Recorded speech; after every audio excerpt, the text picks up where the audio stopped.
Good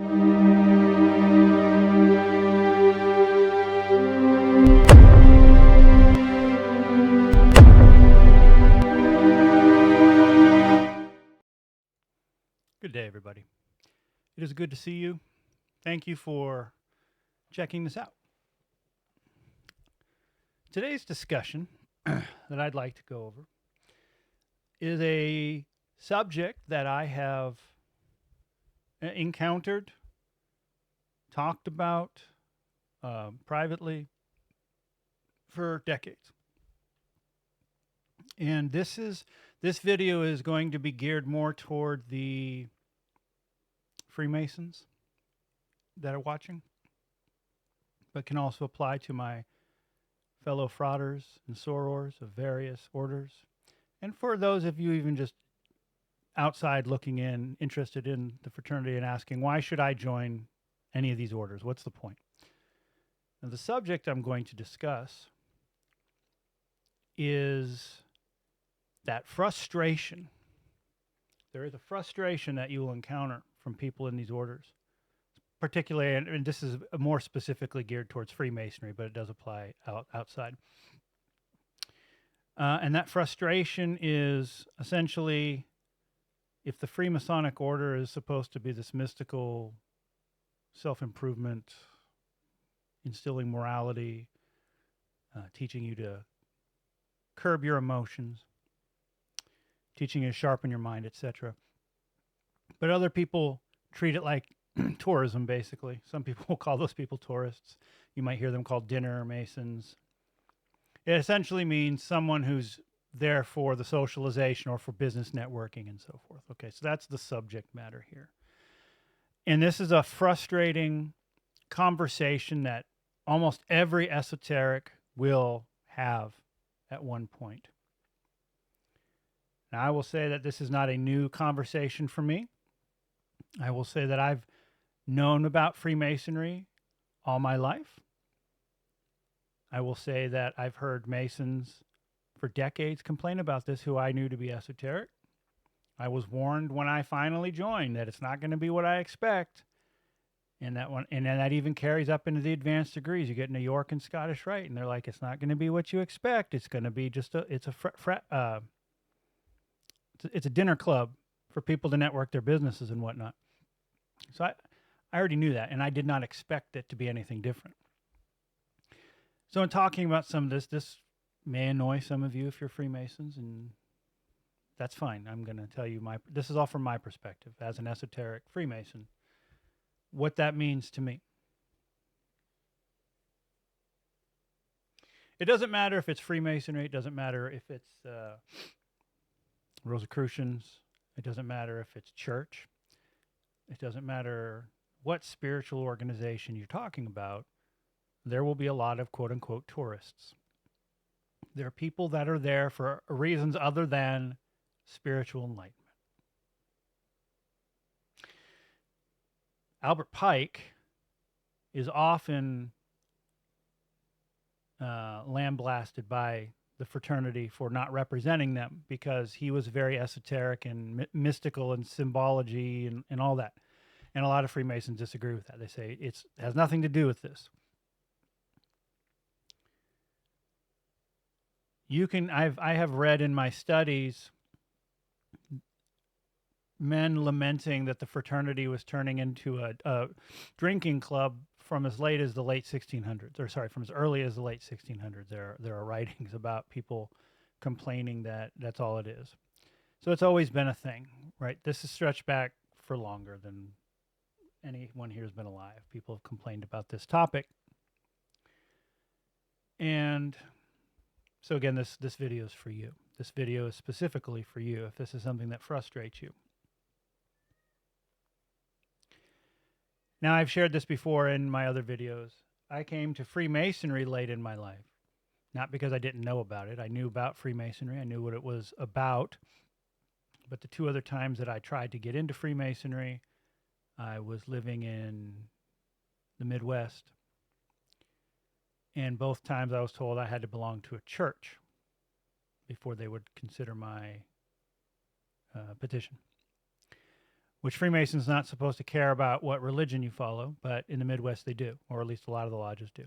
The lodges I encountered did. And so I am not a religious person. And I still get asked that today. Why are you religious all of a sudden? Because suddenly I'm religious. When I talk about religion, I don't talk about religion because I'm not religious. I believe in God, yes. I believe that we are here to follow the laws of nature and to learn and to experience and to eventually ascend back to God.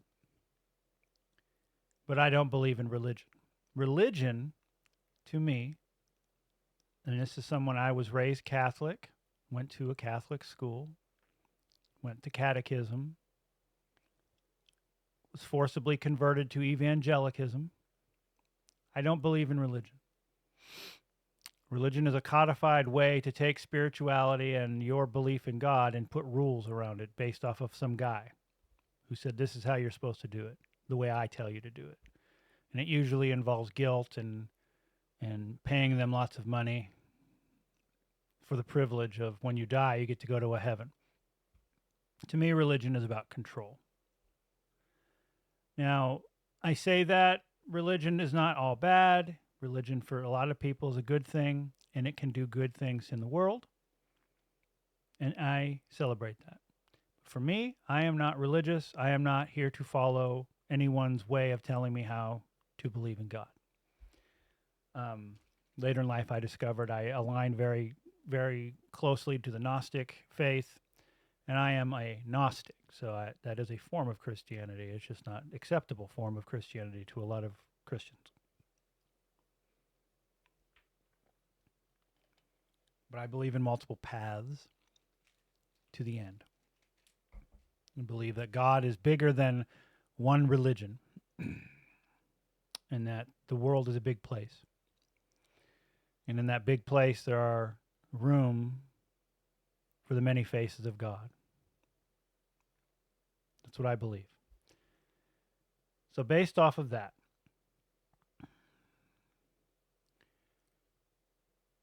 yes, and I've been in many orders. I was a part of the esoteric community in the Midwest, in Kentucky, Louisville, where I came from, for a lot. I lived there for 25 years. And most of the people I knew that were into the esoteric stuff were not Freemasons in Louisville. I did know a couple, but most of the Freemasons that I knew in Louisville were not spiritually inclined much at all. Most of the esoteric Freemasons that I know in my life over the last almost 50 years of living will tell you that they struggle with this in their lodges, that they're often the only one, or it'll feel like they're the only one. They'll be disappointed when they go off to York and Scottish Rite and they find out that most of the people there aren't there for spiritual reasons. Either they're there to join it, to get their ring, to wear the hat, to get the honors, to climb the seats, to go through the chairs, and be the master of the lodge. And that's really all they care about. And that's unfortunate, but that is just the reality. And I knew that going into it, and I will affirm that's what I see. Yes, that's a large amount of it. And so you get frustrated, right? Because you want to go into a lodge where everyone's like looking at the symbols and they're trying to talk about what's going on in the degree work, and you don't get that. So you're starved of that. And the only way you can find that really now is online or books, or, there's like the Master Builder course that you can kind of get into. You can read some of the texts, but that only takes you so far. It only takes you so far because you're doing it by yourself. And a lot of us join these groups for a fraternity to be able to talk about these things with other people. This is not isolated to Freemasonry, as I alluded to earlier when I first started the video. This has been a constant in many, if not all, of the orders that I have been through in my life. There are people who are quote-unquote tourists who go through to collect the degrees, and then they're gone. They don't care about anything but the curiosity of what it is. Most people don't put in the work. It's not what interests them. That's not what interests them. That's not why they're there. Now, it is my opinion that if someone is there only to collect a bunch of titles, sit in chairs, and get to say that they ran the lodge, but they don't care about what we are or what we're based on, then I don't agree with that. I don't believe that a person coming in who can't control their emotions and their mind should be raised as a Master Mason, but they are. Because the simple truth is a lot of lodges today are run like businesses. They are run to collect dues. They are there to maximize attendance and collect dues. So the spiritual stuff is secondary to many of them in many orders, to include the Rosicrucians, to include some of the Golden Dawn stuff I've walked through, to include a lot of the Earth Studies groups that I've been involved in. They're there for alternate reasons. In Louisville, that was one of my biggest complaints, because the esoterics they're not out and about. At least the ones that I want to work with are not out and about. They're kind of solo. And the groups that were public and solo were there for other reasons. And in Earth Studies, well, a lot of those reasons are naked time and things that revolve around naked time, if you catch my drift. And even a young 20-something-year-old me was not interested in that. And that was frustrating, and I used to complain about that. So that's just the reality that we live in. So number one, we have to accept the reality that we live in. Now, knowing from a Freemasonic standpoint, from other order standpoint, a lot of people are there as tourists because they're curious and they get their degrees and they're gone. You never see them again. That's always going to be a thing. I don't know how to gate that better. People are loath to black cube people, mostly, barring egregious behavior. Because being a curious tourist does not disqualify you to most of the guys I know, so long as you're paying dues. Then there's the next step up. They're the guys who show up to lodge all the time or often. They help the lodge. They cook. They do work the kitchen. They help clean. They give rides. They're into the charity. Those Masons, they are putting in the work. They're not putting in the esoteric work, but that doesn't mean they're not. Masonry is not just the esoteric work, and that's something that you have to understand.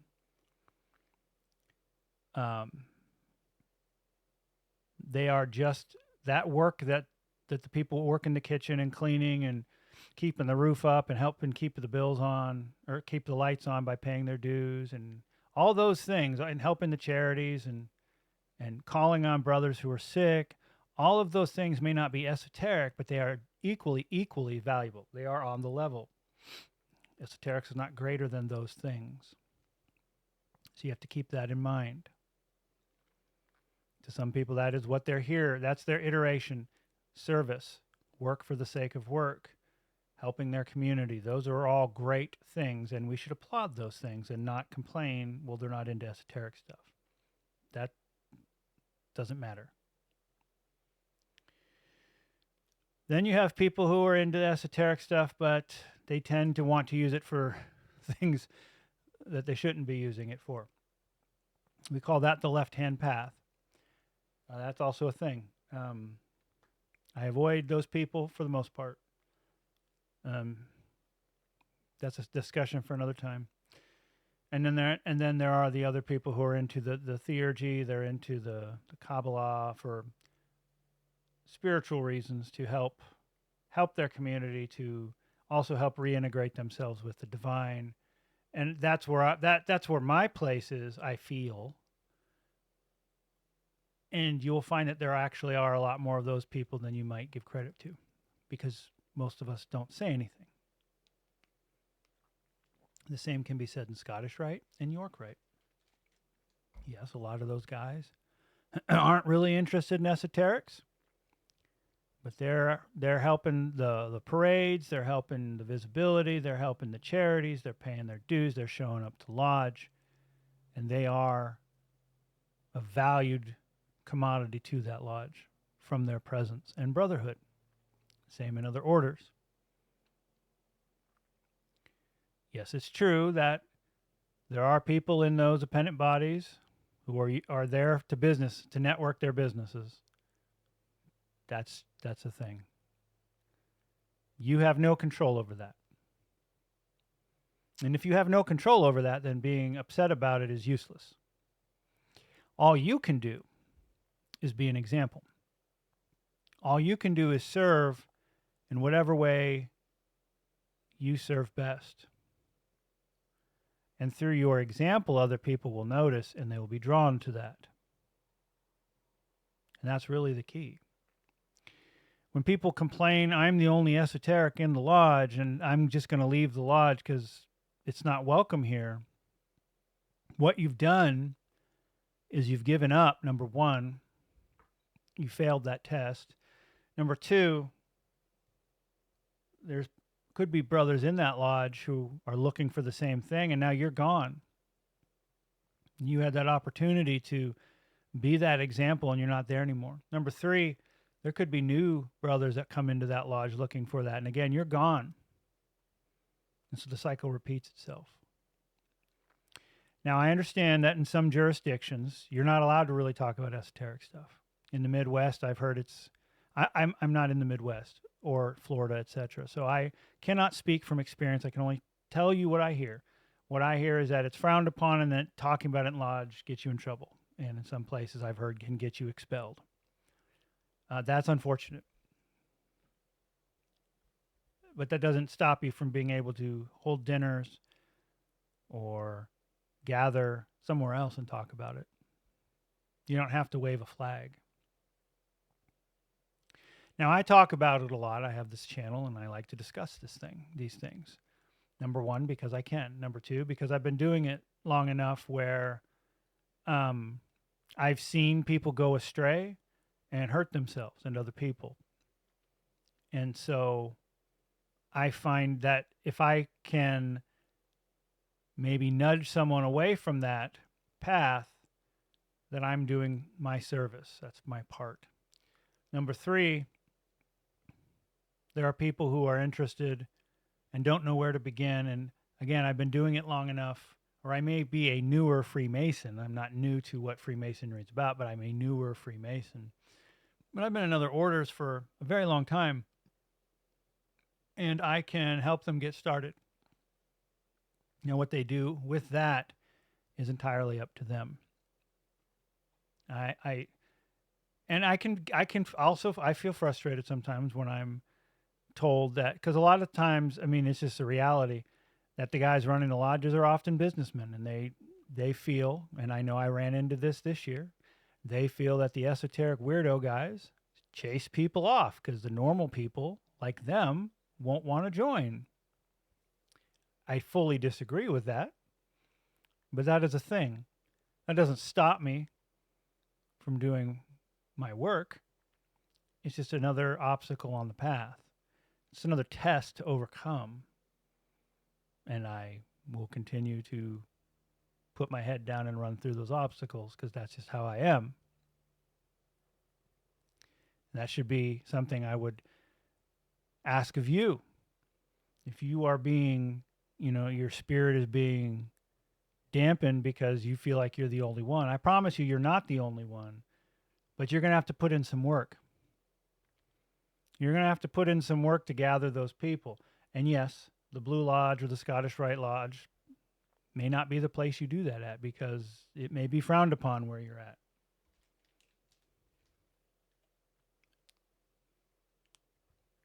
It doesn't stop you from finding other ways, or shouldn't stop you from finding other ways. If you're in other orders, the Rosicrucian orders or Earth studies groups, Druid circles, etc., you're going to find politics are also a thing. A lot of people just like to be in charge. That's why they're there, to be in charge and be visibly in charge. You're going to have to navigate that. And if you form your own groups, you're going to have to navigate that internally, because those people are going to come around and they're going to want to be in charge. Those are all obstacles to all groups. And Israel Regardie wrote about that. The fall of the Golden Dawn is a good example of that. But a lot of orders I've been in have fallen for the same reason. It's people are more interested in rushing through the degrees as fast as they can and getting the titles and being in charge than they do about what's being conveyed. You have to guard your West Gate. You have to guard it. You have to get to know these people a little bit better. People who want to be in charge for the sake of being in charge, well, you have to be careful with those people. It's not about ranks and titles. It's about getting the work done. I will follow whoever so long as we can get the work done. If we're not getting the work done, if you never show up, if I never hear from you, if all you do is sit and just give orders, but I don't see you doing anything, and we have to do the work on your behalf, I won't follow that individual, because they're not a good leader. They're not a good example. I won't make a big political showing of it. I will just do my own thing, right?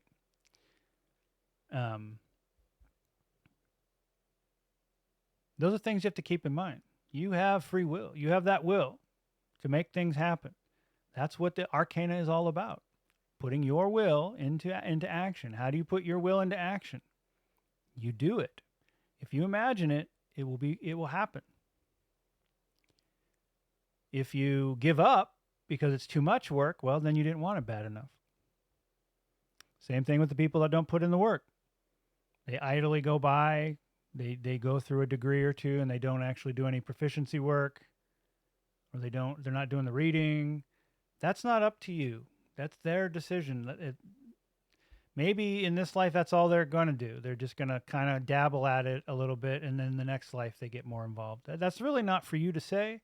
You are there as an example. You are there to show what can be done. And for those who will pick up the working tools and follow you, they will do that. And for those that are going to dabble and be idle tourists, that's fine.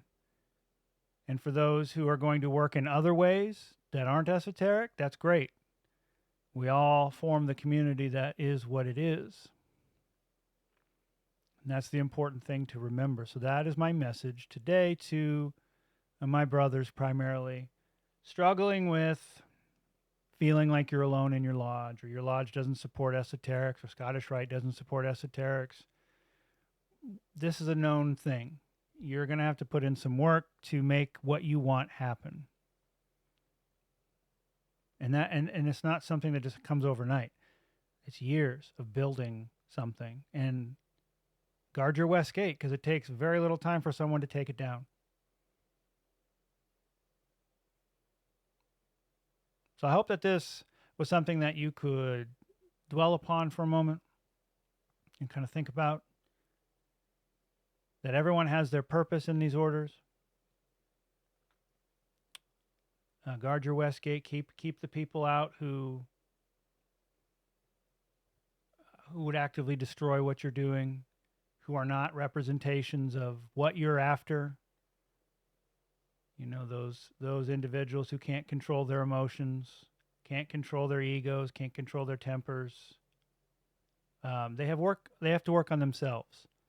And they're definitely not masters in any way. And that can damage your lodge. But also don't disparage those who aren't esoterically inclined, because they are doing their own part in their own way. And that is what we should be building. So what do you think? leave some comments if you have any. If you have any experience in this matter, I'd love to hear from you. Otherwise, we're coming up on Thanksgiving here in the United States, so happy Turkey Day. Because unless you hear from me sooner, until then, stay safe, stay healthy, and we will see you soon.